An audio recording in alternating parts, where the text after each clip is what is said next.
Hi friends, ఎలా ఉన్నారు? ఈరోజు మనం ది బ్లాక్ స్వాన్ ఈవెంట్ అనే ఒక టాపిక్ గురించి చూద్దాం. The black swan event means un unpredictable incidents happen in our life. అంటే మన లైఫ్లో అస్సలు ఊహించినటువంటి కొన్ని సిట్యుయేషన్స్ ఫేస్ చేసి రావడమే ఈ బ్లాక్ స్వాన్ ఈవెంట్ అని అంటారు. ఫర్ ఎగ్జాంపుల్, హిందూ మహాసముద్రంలో సునామీ రావటం, సెప్టెంబర్ 11th న్యూయార్క్లోని వరల్డ్ ట్రేడ్ సెంటర్ పైన అటాక్ జరగడం, ఇటువంటివన్నీ సంఘటనలు, బ్యాడ్ ఇన్సిడెంట్స్.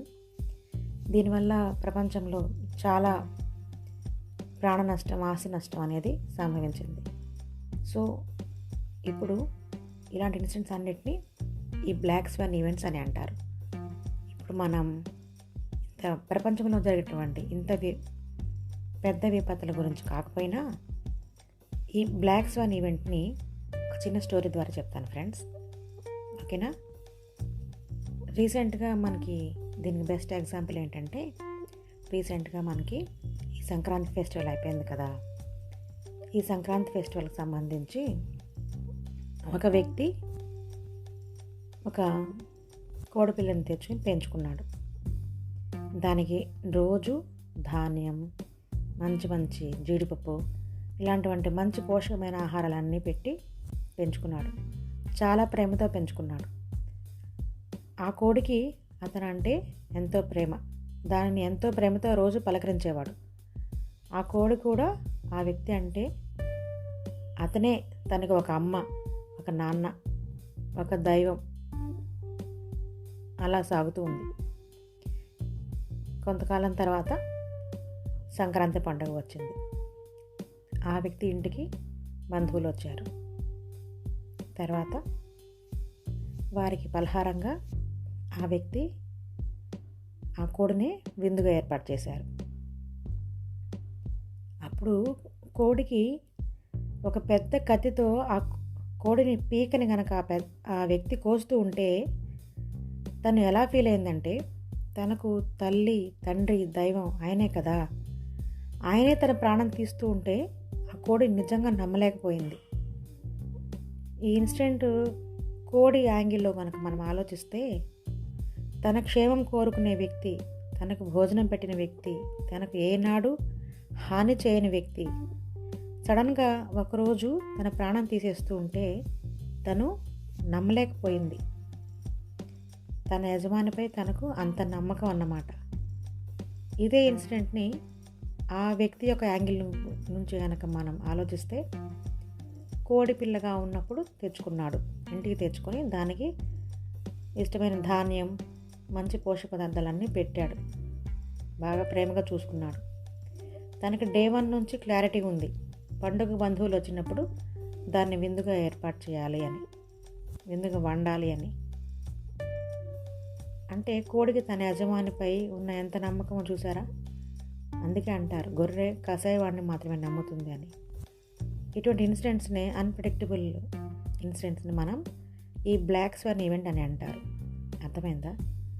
సో మీకు ఇదంతా ఒక ట్రాష్ లాగా అనిపించవచ్చు. ఎందుకంటే మనకి సంక్రాంతి పెద్ద పండుగ, కోడి పందాలు, ఇంటికి అతిథులు రావటం, వచ్చినప్పుడు వారికి విందులు ఏర్పాటు చేయటం, ఇదంతా మన సాంప్రదాయం అని మీరు ఆ వ్యక్తిని సపోర్ట్ చేయవచ్చు ఫ్రెండ్స్. బట్ ఇప్పుడు నేను చెప్పబోయే ఇన్సిడెంట్, ఇట్స్ రియల్ ఇన్సిడెంట్. ఇది నిజంగా జరిగిన సంఘటన. యుఎస్లో లాస్ ఏంజల్స్లో ఒక క్యాసినో. అక్కడ ఆటల్లో ప్రతిరోజు ఎంతోమంది గెలుస్తారు, ఎంతోమంది ఓడిపోతుంటారు. అయితే అక్కడ ప్లేయర్స్ మొత్తం ప్రోగ్రామింగ్ చేసేటువంటి ఒక కంప్యూటర్ ప్రోగ్రామర్ ఎవరికి ఎక్కువ నష్టం రాకుండా, ఎవరికి ఎక్కువ లాభం రాకుండా ఉండేట్లుగా ప్రోగ్రామ్స్ మొత్తం సెట్ చేస్తుంటాడు అతను. ఇక్కడ ఈ షోస్తో పాటుగా కొన్ని పెర్ఫార్మెన్స్ కూడా జరుగుతూ ఉంటాయి. వాటిలో ఒకటి టైగర్ పెర్ఫార్మెన్స్. ఈ టైగర్ షోలో పెర్ఫామ్ చేసేటప్పుడు ఈ టైగర్ని రింగ్ మాస్టర్ చిన్నప్పటి నుంచి పెంచుకున్నాడు. అంటే కబ్ స్టేజ్ నుంచి, పులి పిల్లగా ఉన్న స్టేజ్ నుంచి రింగ్ మాస్టర్ దానికి ట్రైనింగ్ ఇచ్చి పెంచాడు. సో ఆ షో టైగర్ షో కాబట్టి ఎవరైనా రిస్క్ ఆలోచిస్తారు కదా. ఆ క్యాసినో వాళ్ళు విజిటర్స్ వచ్చినప్పుడు వాళ్ళ టికెట్స్ మొత్తంలోనే ఇన్సూరెన్స్ని, ప్లేయర్స్కి, బిల్డింగ్కి, ఫైర్ ప్రూఫ్, ఈ ఫైర్ నుంచి రిస్క్, ఇలా అన్ని ఇన్సూరెన్స్లు తీసుకుని ఈ ప్రోగ్రామ్ని ప్లాన్ చేసుకున్నారు. అయినా కూడా క్యాసినోకి ఆ సంవత్సరం $100 million లాస్ వచ్చింది. It's a huge amount. $100 million is not an easy thing. ఎందుకలా? ఎందుకు అంటే టైగర్ తనను చిన్నప్పటి నుంచి పెంచిన రింగ్ మాస్టర్ పైనే దాడి చేసి చంపేసింది.